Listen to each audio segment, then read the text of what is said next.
Hey everybody, Bob Babbitt here, one of the founders of the Challenged Athletes Foundation. This is Challenged Athletes Live. Our guest today, Sammi Tucker, and she's Paralympian from 2016, which we're jazzed about. Sammi, how are you doing?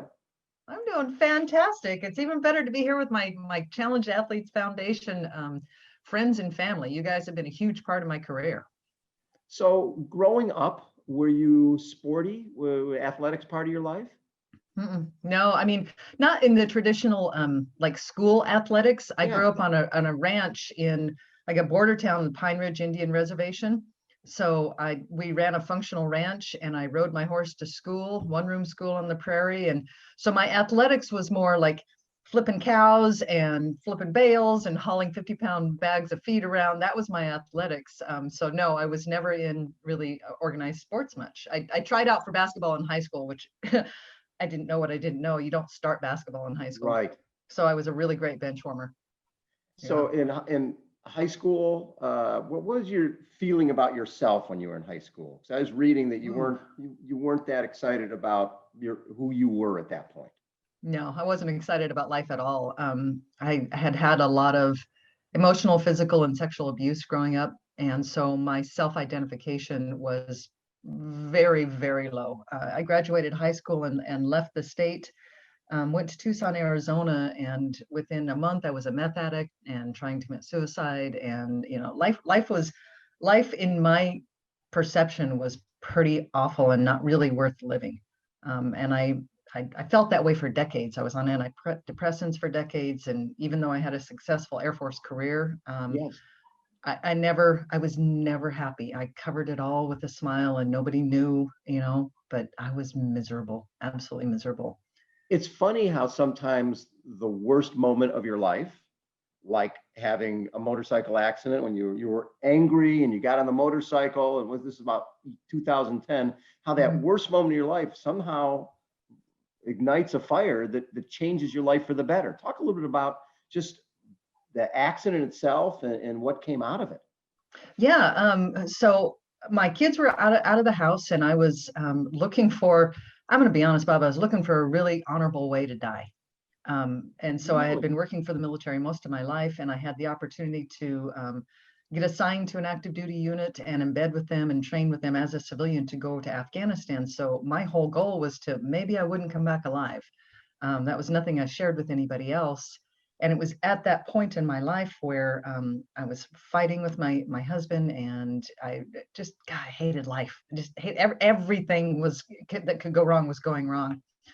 And when I ended up in that ditch that day, when my bike went down, and I watched my arm get ground off, which was quite an event. That was your jacket getting caught in the chain? Yeah. So I don't know. So my sleeve on the wrist got caught, and it sucked me into the drive belt of the motorcycle, and it just ground my arm off from the wrist clear up to here. So this is actually my stomach. I don't have a bicep. So I'm bleeding out in the ditch. And at one moment I realized, wow, I'm dying. Like everything I've been wanting for decades is happening. And then it hit me that I really, I didn't have that like, ooh, I'm going over the back of my life and seeing all the high points and the low points. There was just this blackness and this overwhelming sense of remorse. Like I just left a train wreck.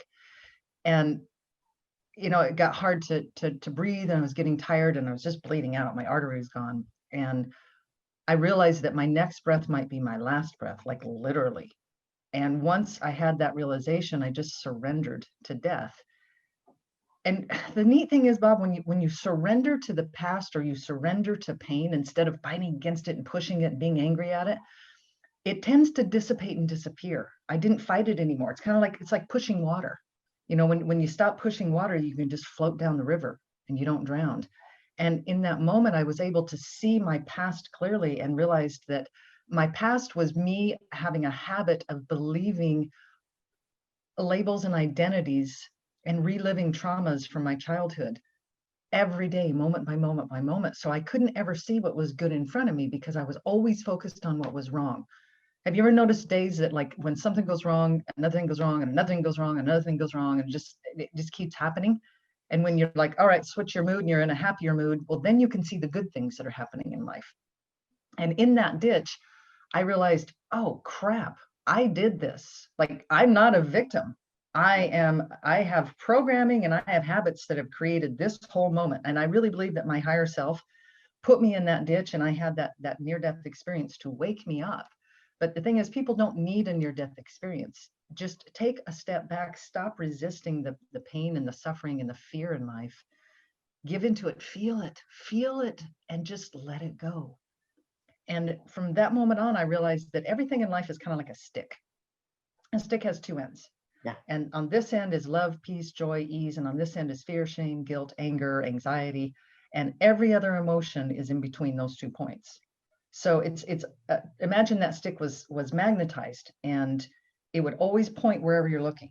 So if I'm looking at my past and how I was a victim and how I was angry and how I was abused, my whole life is going downriver to that victimhood. But when I switch and I turn and go, oh, okay, that's the past, but right now I'm choosing to go, I can create my whole belief system over again. I can remake my whole self again. I can look at this arm and go, wow, what a gift. It woke me up. And so always, moment by moment, every day, which direction is my stick pointing? Because my stick is like your rudder. That's where you're going to go. So which direction is your stick going? And I came out of that ditch, Bob, excited about life for the first time, maybe ever. I was happy. I mean, I was like, I don't know what this is going to mean, but it's going to be freaking awesome. And that's where my stick was pointed. And that's where I keep my stick pointed. Usually when you have a near-death experience, you sort of have flashbacks on your life. And so when you were thinking about your legacy while you're laying there, was it all, man, I haven't done anything yet. I haven't really created what I want to create. What was going through your mind? Yeah, there weren't a lot of details because there was just there was a darkness and a heaviness. My kids weren't talking to me. I was going through my third divorce. I was in a job I hated because I wanted to commit suicide. I didn't have friends that I admired or looked up to. They did not exemplify or model the type of character traits and values and habits that the people that I admired had. So I just looked back and went, wow, I made a lot of bad choices. I let fear keep me in situations that weren't good for me. I didn't leave a legacy of happiness. I was just chaos and disorder and broken hearts. And it wasn't good. It really wasn't good. And I let it define me too long. Then you're working in a prosthetist office. Mm-hmm. And I think it was Jeff Avery. Mm-hmm. Who came in, who bronze in 2004 in archery and in 2008, gold in 2012. So he comes in and he's in a wheelchair. Mm-hmm. When you saw him and started talking a little bit about archery, was it one of those things where a light bulb went on and you knew that this could be my sport? Well, the neat thing that Jeff did was he didn't really talk about archery. He showed archery. We're in the doctor's office that I worked for. Yeah. And he goes, you're a veteran. I was like, yeah. And he's like, to hunt. And I was like, yeah. And he goes, how about bow hunting? I was like, 2-hand minimum. And that's what I was actually told by a shop, that I needed 2 hands to shoot a bow. And he goes, you just wait right there. And we're in the middle of the exam, he just rolls out and Jeff, so he comes back and he's rolling this big round target and he just sets it up right there in the patient exam room. And he hands me this bow and he says, now here, I've sewn this dog leash strap onto the string. I just want you to bite down your back molars, not your front ones, your back ones. Just bite down, extend your arm, and then just relax your jaw. And I did. And it was just, that's when the light bulb went off. I was like, oh, that's so powerful. And I didn't have to, my arm wasn't even a factor, and my age wasn't a factor, and nothing was a factor other than archery is a competition between you and yourself. That's it. How strong you are between the ears. And that's one of the things Jeff taught me. I remember the day he said, Sam, he said, if you do everything I tell you to do, I believe you can make the Paralympic team. He said, because it doesn't have anything to do with your years of experience or lack of experience. It's how strong are you between the ears. That's what makes a champion. The strength between the ears, your focus, again, what your focus, where are you keeping that stick, what direction that stick's going. And so he did things like, he's like, if I ever find out that you're Googling people in para-archery and watching them or trying to figure out who's in your classification, your category, he said, I'll quit. I won't work with you anymore. He said, because that's crap you don't need in your head. You get you and that arch or that arrow and that target in line. That's all that matters. Yeah. Okay. Isn't that, if you think about what are the odds of him rolling in?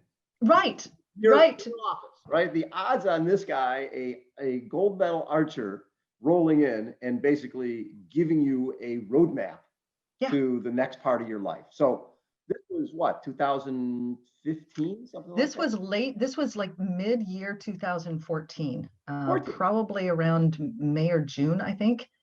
And so he's like, well, here, you just hold on to this bow. And he said, you know, I 45 minutes away, I've got this thing, I do some coaching. And so I would go up like a couple times a month and, you know, just get some, I blew up his bow. When I say get some coaching, it was really on the basics, but he's a fantastic coach. And then within like 3 or 4 months, I ended up moving to Long Beach and really didn't get coached by him. But I still had my bow. And at that point, I was just kind of fiddling around. And I didn't really know if my life was going to like fit all the dedication, time, and effort it would take to get on the team. And then on January 1st of 2015, I went in fully, I committed. I moved to Colorado Springs because I thought the Olympic Training Center is there. I'll be able to practice there because I'm trying to get on the team, right? No, they wouldn't even let me in. So we ended up shooting in an archery range there and, you know, working our butt off to make the team, which I made in 5 months. And then I made the world team. And then, of course, I made the Paralympic team. But I did it by, let's go back to that stick analogy. You know, I knew where my stick was going to be pointed. So if my stick is pointed towards Paralympian title, then I can't hang out with people who are on that archery line that are whining and complaining and saying, I can't. And why can't I ever get the shot right? And, you know, I'm always missing. And this is, and losing their concentration. So I only shot with world champions and Paralympians and people who had the same exact focus goal as me. You know, so that's really, really important in anything in life. If you want to have a happier life, if you want to have a better relationship, hang out with people whose sticks are pointed the same direction as you want. You can't watch soap operas and watch TV and listen to these songs about how stupid parents are and how stupid kids are and how lazy everybody is and how everybody's cheating and everybody hates each other and everybody's different and have a life full of peace. You just can't. I used to tell my dad when he turned like 80, I said, Dad, quit hanging out with other 80-year-olds. All they're doing is talking about medication and the rest of it. You go play golf with 60-year-olds. That's what you can do. Right? I've always felt that you hang out with young people, they keep you young. You keep hanging up with positive people, they keep you positive. Yes. So speaking of positive, you go from late 2014, not even being involved with this sport, to making the Paralympic team in 2016 and going to Rio. Talk a little about that experience of being a non-athlete for the majority of your life, and now you're at the pinnacle, right? You're at the Paralympic Games in Rio. How special was that? It was crazy cool. Like, just pinch me, surreal. My whole archery career was crazy cool and surreal. You know, within months, I'm finding myself competing in Canada at the Para-Pan Ams. And then the next month I was in Germany at the World Championships. The World Championships was my third competition ever. So it was like, you know, talk about getting thrown in. And I set the intention. I'm only going to compete. I'm only going to shoot with this level of athletes. So that intention manifested, you know, because I didn't waver on that. And so, you know, from the World Championships to, you know, SoCal Showdown and all of the Czech Republic and just, gosh, we went to Costa Rica competitions. So I just felt like that I was living the dream, truly living the dream. And everybody said, you know, it can't be done. You don't have the experience. You don't have all of the, you know, the technical skills.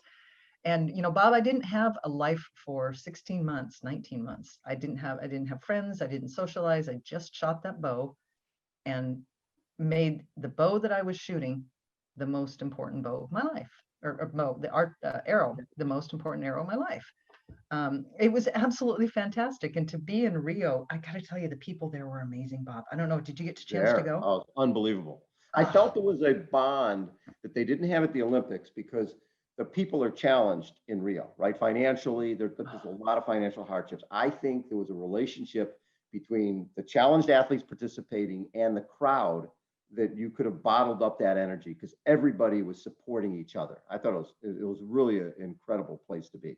It really was. That's the thing that I took away from the Paralympic Games was just the worldwide community that came in, and we all worked as a team. And, you know, it was interesting because if I ever found myself feeling a little sorry for myself or just, a little frustrated, there were hundreds of athletes around me that had it much worse. I mean, Right. much worse. So it really puts things into perspective a lot.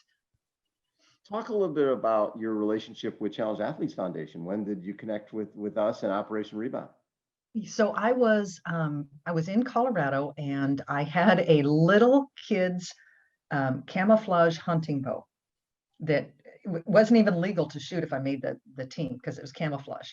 And so I ran into a Hoyt representative at the Vegas shoot, which was my first competition, and got sponsored with a bow. And I was like, oh, great. But now I need all these arrows and I need the equipment. And I was just I think I was kind of having a little freak out meltdown. And I was talking to one of my teammates, and they're like, oh, you need to get a hold of Challenged Athletes Foundation because there's help. And it was you guys that helped me set up the rest of my bow and my archery equipment that got me to the point where I even could compete. Because before then I had a scope that like every 3 arrows would kind of flop. And in archery, everything's got to be precise. So I'm changing everything every 3 arrows, and it was chaos. And every athlete that I come in contact with, or even I think everybody is an athlete. The majority of people don't know it. Because being an athlete to me is moving the body that you have, whether that's walking meditation or whether that's hiking and climbing or swimming or rowing or boating. Everybody's an athlete. And I think that label that we get put on us when we're kids, and especially in high school, oh, you're an academic, oh, you're an athlete, oh, you're artistic. Get rid of those. Everybody's an athlete. If you've got anything that can move on your body, you can be an athlete. Archery proves that. You don't even have to, I've got a teammate, him, Matt, doesn't even have arms. There's always a sport for everybody. Yes. But what you guys do is you help people just open up to the idea that, oh, I might be able to get out and enjoy my body a little bit more and connect with nature and feel a different sensation other than of what when you're disabled, everything is about, oh, you're disabled.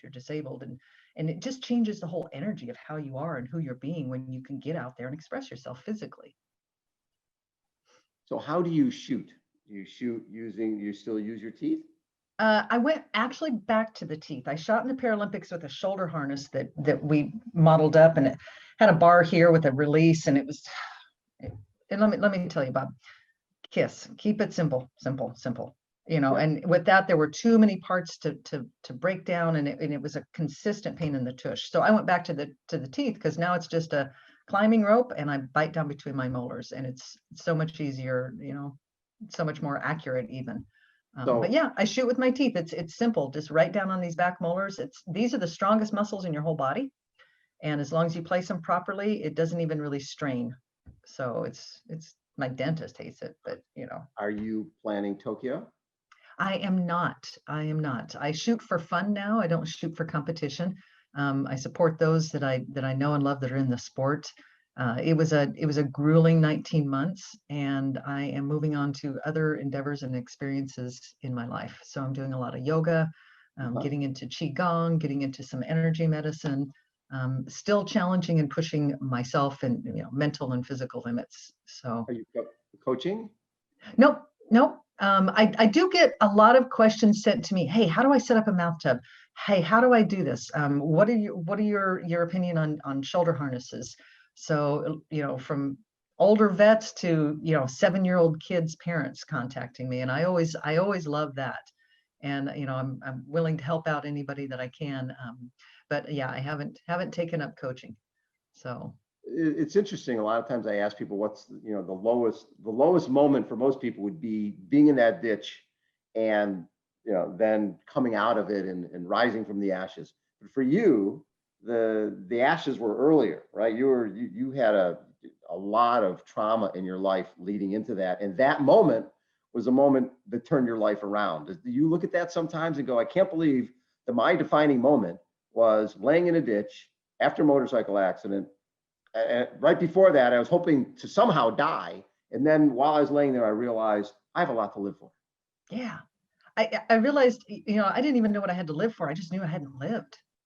I hadn't lived at all. And yeah, it's, this arm that I have is my greatest gift, because anytime I'm down in the doldrums or depressed or pouty or, all the things that I still get, I can look at my arm and go, you know what? I loved myself so much. I gave myself this gift that can remind me in any moment how good life really is. And where's your stick pointing? Where's your stick pointing, Sam? Which end are you focusing on? So yeah, it is. I kind of roll my eyes sometimes. I'm like, yeah, I'm a little thick-headed. I had to actually lose an arm before I could wake up to the joys of life. But it's what needed to happen. It's what needed to happen. Love it.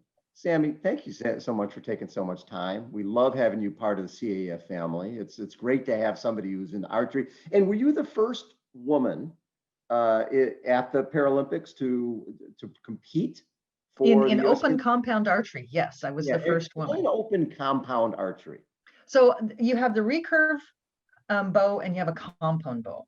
Right. And they're just designed differently. So recurve has been a traditional Olympic sport since forever. Compound is a newer entry classification, and so we had just never had a woman that trained in compound, that competed and qualified in compound and went. And the United States had never won a slot for that category. So as luck would have it, I beat out the competition. We got a slot, so I was the first one. But yeah, it's just the difference. There's a compound bow and there's a recurve bow. So. The only woman. Yep. Yeah, I do. I have that title. It's pretty fun. Perceptions every day. Hey, Sammi, that's very cool. Thank you so much for coming on Challenge Athletes Live. We love having you part of the CAF family. I love you guys too. Thank you so much for the lives you change. It really matters. Samantha Tucker has been our guest again, Challenge Athletes Live. My name is Bob Babbitt. Check us out next time. Thanks, everyone.